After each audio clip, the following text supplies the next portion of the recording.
good afternoon and welcome to Senior Center Television. I am your host, Kathy Mitchell, and today is Monday, November 27th, 2017. Today we are dealing with our Group of the Month segment, and this Group of the Month is the Mixed Media Art Group. And look at, they're actually working now. We've got them right in the middle of their working.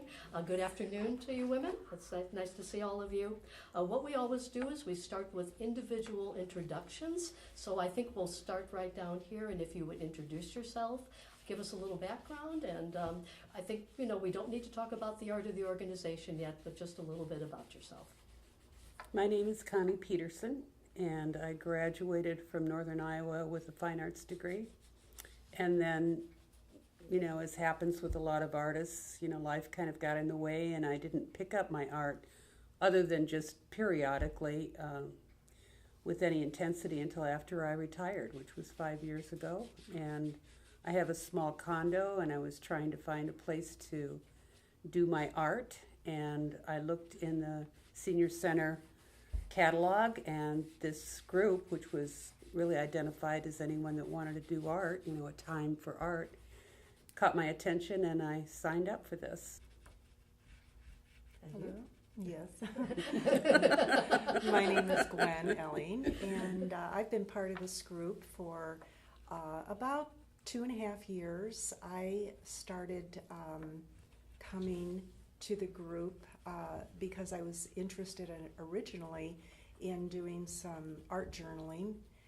And that actually, my interest peaked in that as a child.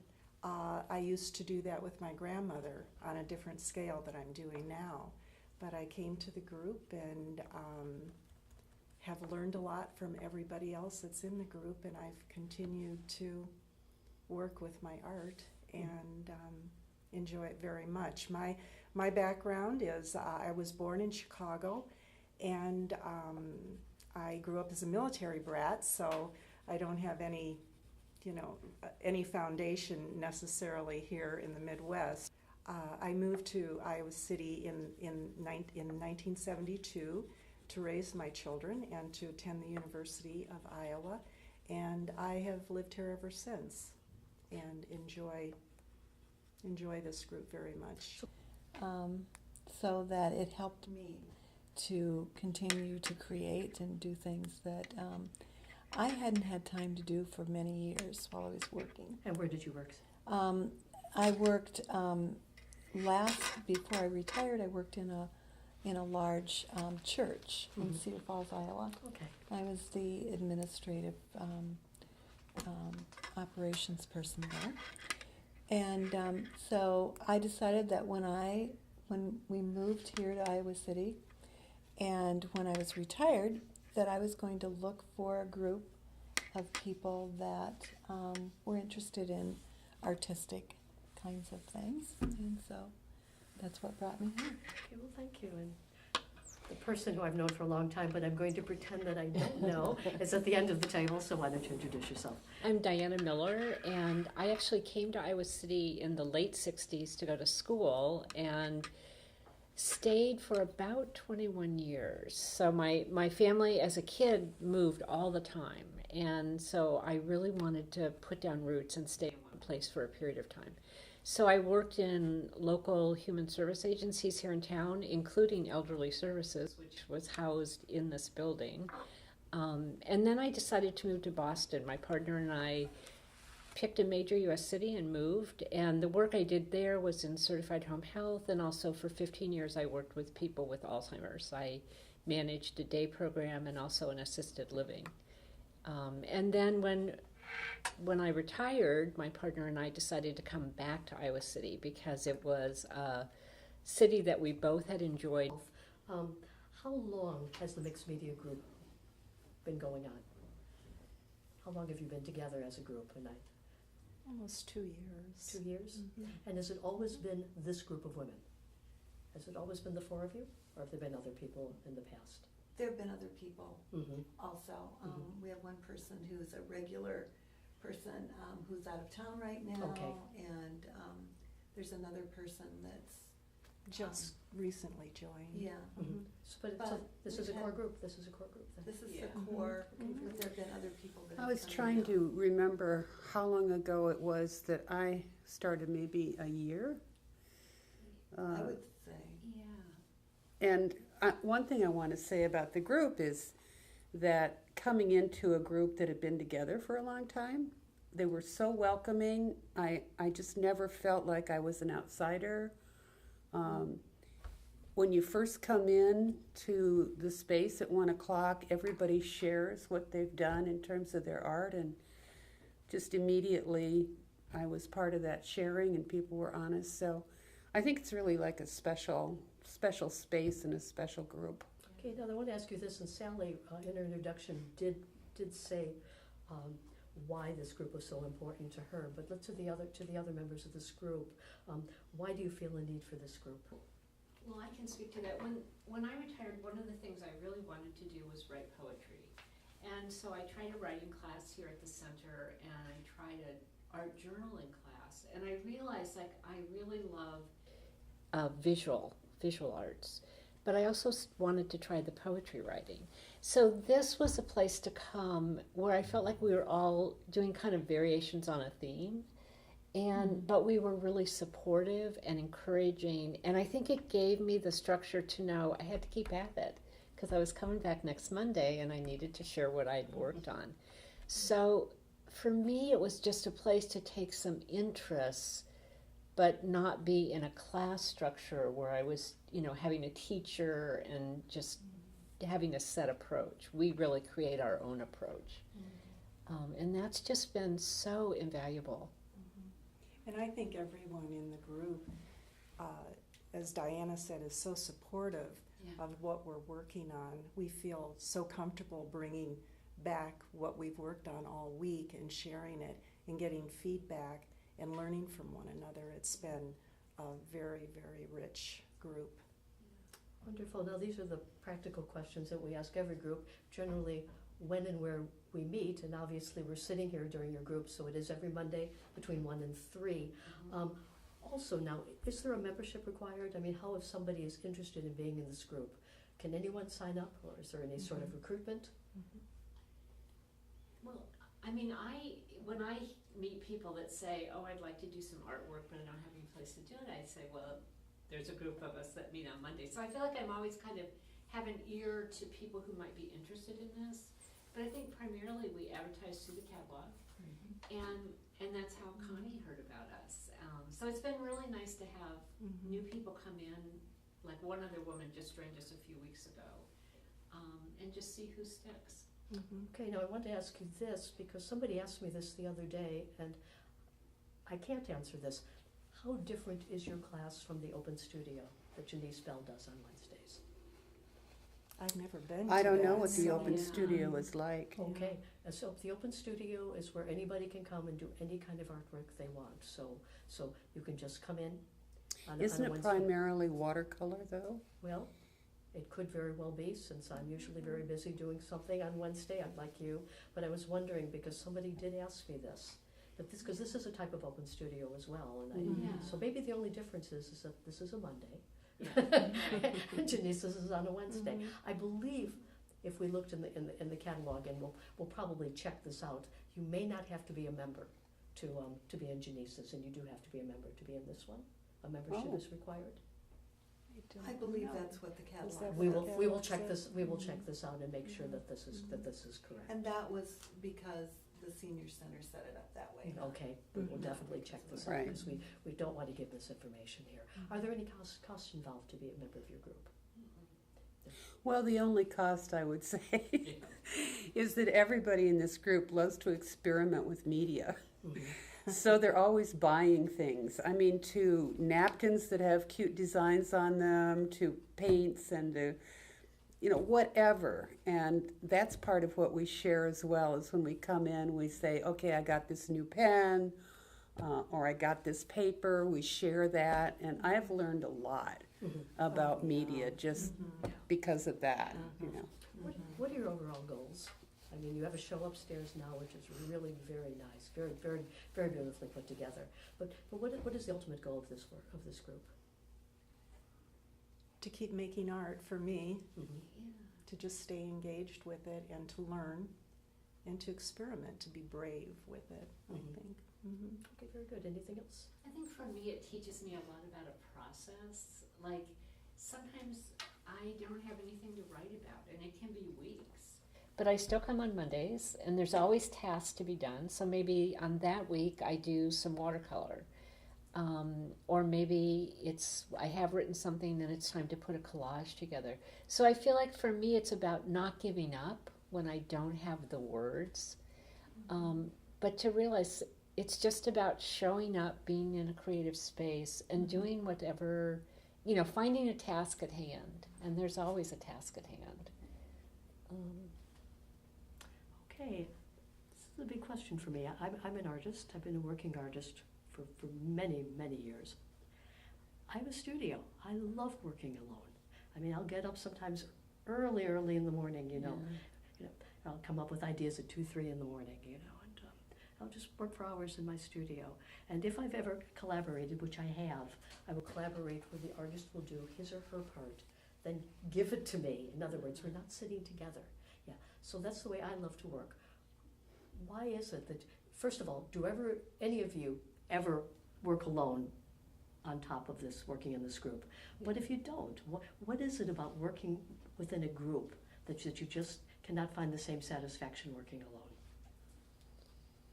I think we all work alone. Mm-hmm. We all do our homework and bring something to the group. So I think a lot of times when I have to do things where I have to think, and get things down, then I'll bring it here and then work on the parts that aren't as involved. And that's what I'm getting at. mentally I'm coming here, the idea is that you go, I really don't want to do this by myself. I really need the interaction. Yeah. Why is that? Why is that you feel that point that you cannot work alone in your studio? I think it's more about the structure to continue doing the work. Because I'm fine working at home alone, but the problem at home is I can do art, I can do quilting, I can do genealogy. Like, all 3 of them hold my interest for hours on end. But knowing that I'm going to come back to this group next Monday encourages me to take some of that time and carve out time to do this work. So I think it's much more about just a structure to keep doing the artwork and the poetry for me. And also, I mean, I do feel like having a group of other women who are very supportive and share their reactions. I feel like that's been really helpful. Okay. Anything on this side?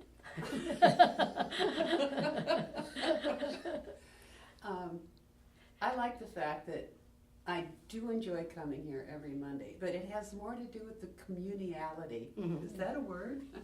It is now. I really enjoy, because often for an hour or so we don't talk. We're just working, and everybody's doing different things, and I really enjoy that communal meditative state. And also, like I said, I've learned a lot from these women and the way they work and the things that they use to do their work. So it's precious to me. So you do feel in many ways that your work is improved in terms of its perspective, in terms of the dynamics, because of the interaction here? Definitely. I feel that as well. Yeah. I do work at home alone, and I do like that time. It's a different time, though. It's a different sort of creative atmosphere, and it seems as if some of the things that I do at home alone are really different than what I'm doing here. It's almost a different art form, and I might start with, for instance, a background of something while we're talking, and we're prone to reach over and grab someone else's pen or crayon or whatever, and just experiment with it, and then you can take that home and embellish it at home Mhm. in you know, in your kind of in your quiet time. Mhm. And I enjoy that. I really do. Or we've had times when there were problems that came up. You know, how do Right. I represent this? Yeah. I think about your Right. sister Right. and how we were trying to get the texture in the blanket Right. and just trying some different things, you know. Everybody had a different idea about how that could work. And so we would try it and then found something that Right. looks amazingly Yeah. like it was supposed to look. I agree with you that it's very, very satisfying when you have artists ask you questions back and forth about materials, because you really do Yeah. learn, a lot about, you know, you'll go, how did you do that? Or somebody would go, Kathy, I don't understand, how did you do that section there? You know, it's just, and that's something I do, I love to share as well, and love Yeah. to share use of materials, Yeah. because there's so many exciting things out there. Well, now I'm going to talk specifically about the art, and I'd like us to go around the room, and if you would tell our viewers exactly what you do, because I noticed, Connie, you do use several different medium, especially upstairs I noticed that there is pen and ink and there is acetate, and I'd like you to address that, please. Well, I've been doing art for a long time, and it always goes through stages. And I worked recently with glass, 1/4-inch glass, embellishing that, painting it, scraping it off, doing these window hangings. And I really liked the medium, I really liked doing it, but it was very expensive. The glass, I had to, you know, keep it in my home and so forth. So when I came here, actually, I was looking for another medium that I could use that had some transparency, but wasn't glass, wasn't as expensive. So I ended up, and you'll see upstairs, with what I call transparent paintings, and they're just layers of acetate, clear acetate that I've painted on, scraped on, put designs on, and then collaged together into a transparent painting, and they have some depth to them, kind of like glass does, although it's very different. What paint did you use on acetate? What kind of paint do you use? I used some stained glass paint, I used acrylic paint, I've used a number of different things, and it was all experimental to get to, you know, where I actually had a piece of art. Right, what was the Yeah, greatest right. challenge working with acetate? Because it's pretty tricky. The glare of acetate, and in fact, I'm still trying to work with that, you know, how, once it's done and hung, how it works with the lighting in the room and the window light and so forth, and, you know, I'm still working on that. I noticed you did some leaf as well. That's a little tricky getting leaf on Gold acetate. leaf, yeah. Yeah. I use everything Mhm. I can find. And then tell me about the tiny paintings, these little box paintings that you did. Those, actually, when I was here, I was using Sally's technical pen Okay. one time. I didn't have anything to share. I was sort of in between things. And Sally brought a technical pen. And when I was first in graphic design, we used technical pens. They're called rapidographs Right, and- right. for my work. And the feel of that pen just brought back a lot of muscle memory. And so I bought some rapidograph pens, and that's where those little box drawings happen. They're just jewelry boxes that I liked the feel of doing them. Mhm. Okay, anything else before we go to Gwen? Okay, Gwen, let's talk about your work. Okay. My work has sort of evolved over the last couple of years. Like I said, I started out very interested in art journaling and that whole process. And it just sort of segued into doing more collage. And I love doing collage because I feel when I'm working on something that there's a story that's starting to come out. And I don't know what it is when I first start the piece, but as I work, it just evolves and I end up with a story that I felt was inside and I wanted to tell. Now, would I be mistaken if I said that some of those collages are somewhat autobiographical? Some of the ones you have upstairs? Well, I think because there's stories inside of me, those stories are of course, some personal. a couple of those collages do actually have old photographs that are of my family. Right. And when I'm working on a particular piece, if I have a photograph in mind when I've started, I tend to meditate on that person, and all of these people now have since passed away, my mother, my father, my grandmother, and I'm able to sort of channel them in a way while I'm working, and I feel close, and I can even have some conversations with them in my head when I'm working. They're not all autobiographical, but I tend to feel very drawn. Who are the sisters? The sisters are my mother and my aunt. Oh, that's lovely. That's lovely. And when I did like that one too. And when I finished it, my cousin, whose mother is the older girl in there, I sent her. I made a print of that and sent that to her. Very nice. And she was very happy to. I'm going to offer you a high compliment for one who does collage, and I love collage as well. Your cuts are really nice. You do very nice cuts, very, very clean. Oh, well, Yeah, thank you know, yeah.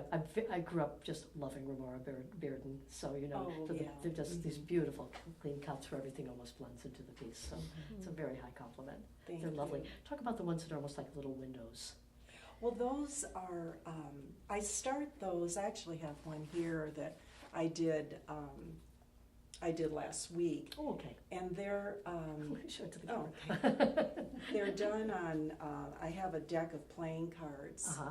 and when I'm not working on something larger, I'll just get out another card, and the number doesn't dictate the subject matter to me, but the color might. The black or the red is what really will hit me, and then I just start kind of telling a little story on the card. So that's what these are, Okay. and the best way, instead of hanging those all individually, little Let's do little them. cards, I put them in a, That's in a very larger nice. Well, thank you. frame. Yeah. Okay, well, Sally, let's talk about your work here. My work is totally different. Yes, it is. I've noticed than that. It really quite different. Anybody from else's. I started out, actually Gwen and I were both in an art journaling course class, and so I started out with the art journaling and also with a drawing class here at the center. And I kept a journal, an art journal, a daily art journal for a whole year. And then decided, okay, I wanted to do more in the area of sketching. Okay. Not so much drawing as sketching. No, I understand the difference, but you might want to explain the difference to our audience. Well, I'm not sure I can Okay. explain it, but when I think of sketching, I think of doing it, kind of on the fly, Right. doing ordinary objects, just things that, kind of strike my fancy. And so then I've started with a book where I'm just, doing ordinary kinds of things. And sometimes a little bit of explanation with them or whatever, but Hold them open a little bit longer so Yeah. that people can see. just things that keeping track of what my supplies are, what works well for me, Okay. just that kind of thing. No, I have several of these, and they're all out of sequence because depending what's in my bag, I constantly do this. I'm writing exactly what I'm working on now, at what stage, the problems I'm having with these, what materials I'm thinking of buying, what I ended up buying. It's a wonderful way to do it. The way it ties into the journaling is I feel like all of the work I've done in the last year and a half, it's really been about what's happened to me in the last year and a half. A few things I drew from earlier on, but much of it has been, it was the political events that were going on and the death of my mother and some traveling that I had done. So what I do is I just, whatever I start from, the image or the written piece, then I just bring all the pieces together and then work on putting them together as a collage. Okay. And Diana, tell me about the piece that you're so fond of that's in the show right now. You wrote to me and said this was your favorite. Yeah, one of the ones is about my partner and I were traveling with a dear friend from Virginia to West Virginia, and the GPS led us astray and put us on an old mountain road that literally disintegrated as we traveled it. And we lost phone service, and all that we knew in our GPS was how much further. We were very isolated. We weren't seeing, it's all the thoughts about if the car breaks down, how do we get help? How are we going to be received as three women in this car? So it was just the process of what it was like when we landed at a parking. We got off the road, we got on a highway, and then to a gas station, and going up to a stranger and saying, please help us know where we are and how to get to where we're going. And our Muslim friend wasn't even willing to get out of the car. I mean, she was that fearful. So it was just, I think, just in a time when there's been a lot of vitriol about difference, I think it just raises, and it's fear that we all live with on some level. But it just felt really important to me to put that into writing. Well, I'd like to say that I think the Senior Center offering us a space has been a great gift. Yes. Because we all work in very small spaces in our homes, but it really is nice to have a place to not be with other people, but also just to be able to spread out. So I'm really appreciative of that. And I have to say that I had the most fun preparing for the show, getting the work framed, hanging it the day that we all met upstairs and hung the work. It's been a great opening too, by the way. It was Yeah. a huge, huge wonderful. opening. Gallery walk is, you're always very lucky when you get the gallery walk. We were lucky to get that. So it's just been, for me, it's just been a fun experience, and I'd love to do it again. I do, I did have such a good time, and but no, I'm not at that level yet. In order to be a member of this group, do you have to have any kind of experience or any kind of attributes and to be a member? I would say, if that were the case, none of us would be members. I think the thing is, you have to be a person who is wanting to learn. And, we help ourselves, we learn ourselves, but we also learn from the other people here. Well, I thank you very much. I really do for taking time out, because I know this is your actual meeting time, and so I've taken time out. So I want to thank you all very much. And thank you for being here this afternoon.